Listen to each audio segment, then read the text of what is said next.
right? That's the only original, that was the only branch there was at first, all right? Of course, Catholics believe the Pope is the head of the church. And of course, what happened was while the Roman Empire was still in existence, there was a split between the West and the East. They carved the empire into two. They had two different capitals. Rome was the capital of the Western Empire. Constantinople in Turkey was the other capital of the Eastern Empire. And so two popes developed. Generally, Catholics venerate the Western Pope, right? They consider him to be the leader of the church, the man who has the closest connection to God. And of course, the Orthodox believe that their Pope, their guy over in Constantinople, over in the East, actually was the head. Alrighty. There's not many differences between Christianity, and I should say between Catholicism and Orthodox Christianity. Orthodox Christians do not do some of the rituals. Alrighty. For instance, the Eucharist. Alrighty, the Holy Trinity, the Eucharist, the whole consuming of the bread and or the wine or the water is not done by Orthodox Christians. They forego some of those Catholic rituals. Alrighty.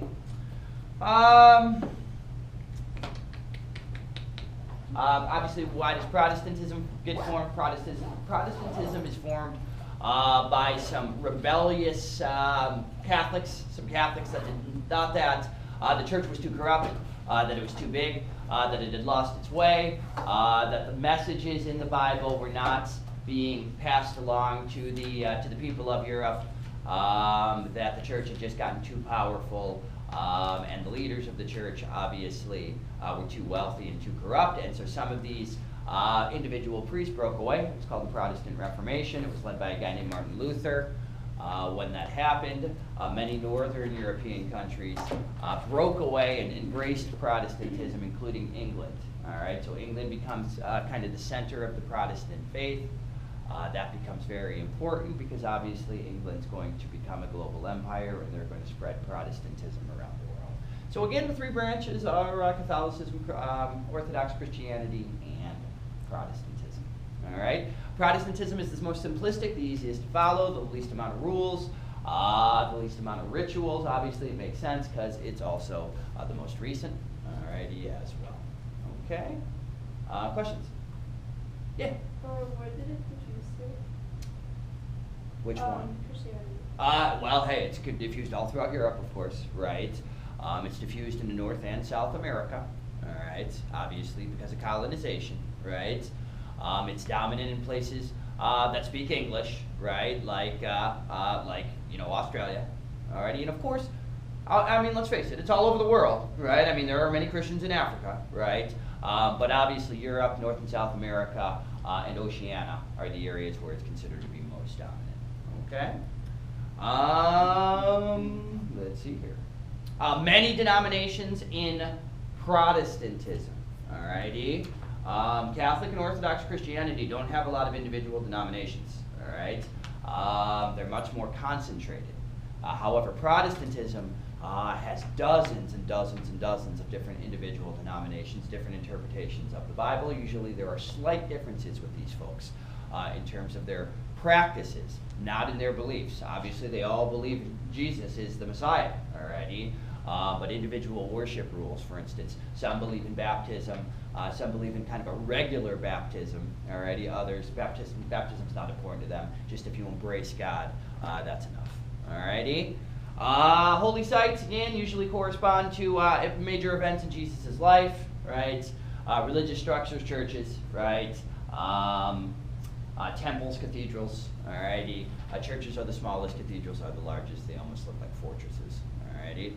Cosmogony, God created the earth. I think we're all familiar with the old story of the Bible, right? That God essentially created the earth, He created man, in what, about a week? Alrighty.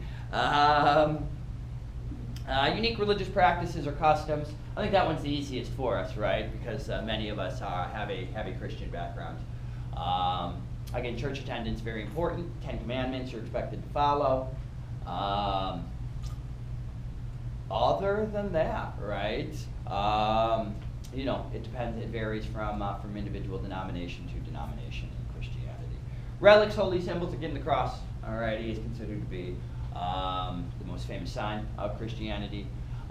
Remember, in Orthodox Christianity, right, because they're much closer to the Middle East, right, you kind of have those Hershey kiss-looking shapes, and then at the top of them there'll be a cross. Alrighty, make sure you recognize that is technically Christianity. It's Orthodox Christianity. You know, the church here at the corner of West in La Palma, it's actually a Catholic church, alrighty, but it's a Byzantine Catholic church, so it's almost a blend of Orthodox Christianity and Catholicism, and you can kind of see that in the architecture of the dome on top with the cross above it. All right, that's a beautiful church, by the way. So ornate, so it's very nice. Let me go there. No, okay, very good. I think it's kind of a trip because it's gorgeous. It's obviously got some, you know, nice congregation there or whatever. But I don't know a single person that goes to that church. All right, I think that's kind of weird. Disposal of the dead, obviously burial. All right, any religious authority down to the branch level. Hey, the Catholic Church and the Orthodox Church are very hierarchical. All righty, power is clearly indicated from top to bottom. There's a power system in place, right, with a leader at the top and then individual leaders underneath. All right, Protestant faith not as hierarchical. All righty, generally Protestant religions are autonomous. They're more open. They're more free. The messages are going to vary more from place to place to place. All right. The one big example I think there is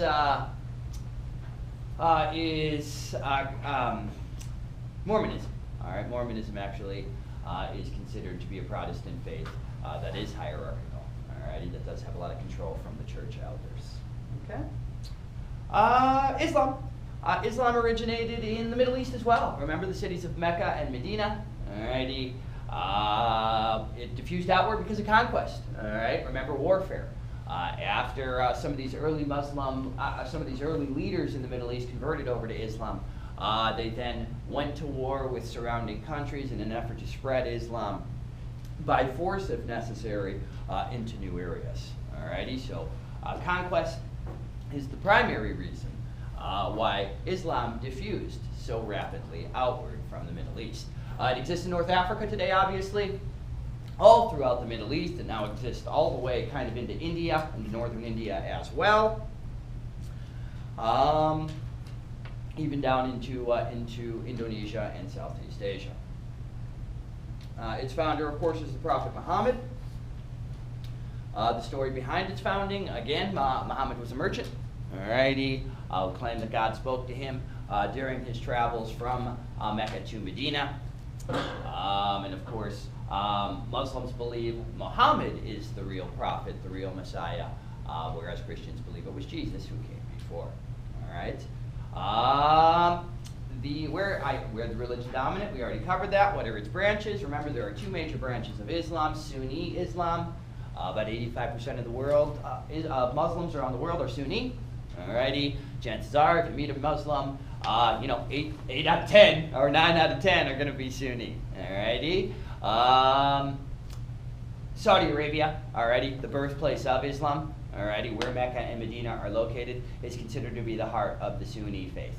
Alrighty. The other branch is Shia. Alright, if you obviously believe in Shia Islam, you are a Shiite.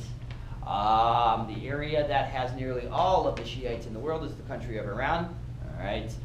Again, the only major difference between these two faiths, between these two branches, I should say, remember, Sunnis believe anybody can be the leader of the church, all right, the imam, whereas Shiites believe only descendants of Muhammad himself can be the official leaders of the church. Okay. Remember, there are 5 basic rules in Islam, right, that people are expected to follow. Remember, you're expected to take a Hajj, a pilgrimage to Mecca at some point. You're expected to pray 5 times a day. You always are supposed to face Mecca when you pray. Remember, you're expected to give alms or charity to the poor in Islam. That's one of the 5 pillars of Islam as well. All right.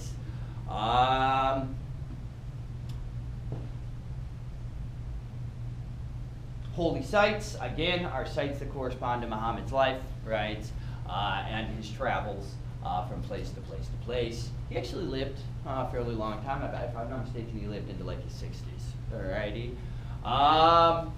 Religious structures are good in our mosques. We associate mosques again with domes. Alrighty. Usually very large because they're normally located in only the largest cities. Those domes obviously stand out on the horizon, almost like beacons for folks to know, just to find their location, alrighty, to be able to locate themselves as well. Cosmogony, same deal. Christians and Muslims believe in the same cosmogony. They believe God created Earth. Already, the only difference again is, of course, who the Messiah is, who the prophet is. All right, and again, I want to mention, Muslims consider Jesus to be a prophet. All righty, they just don't consider him to be the prophet. All righty, but hey, to them, Jesus is, for lack of a better term, Jesus is one of the homeboys. All righty, he's one of the guys. All right, he's just not the guy. All right, that's Muhammad. All right, which I think is kind of fascinating. All right, because there's so much disagreement and difference between these faiths that we see in modern times. Okay. The unique religious practices or customs, again, 5 pillars. I want to remind everybody, going back here, the holy book in Islam is the Quran. Alrighty, that's the teachings of Muhammad. According to Muslims, that's what God spoke to Muhammad. He translated it, copied it down. Alrighty. Also want to remind you, obviously, Christians believe that the New Testament, the last 4 books of the Bible, are the most important. Those, of course, tell the story of Jesus on earth. Alrighty. Of course, compare that to Jews, for instance. Jews, remember, believe in the Torah, which is the first 4 books of the Bible prior to the arrival of Jesus. After all, Jews don't believe Jesus is the Messiah. Okay. Relics or holy symbols. Guys, the sign you normally see for Islam, again, is the moon and the stars, the crescent moon and the stars. Alright, or I should say the star. Alright, looks like that's not a very good moon. It's more like a banana, but you know what I'm talking about. Alright. So that's the symbol of Islam because, again, it's about he was a merchant. He traveled all over from place to place to place. And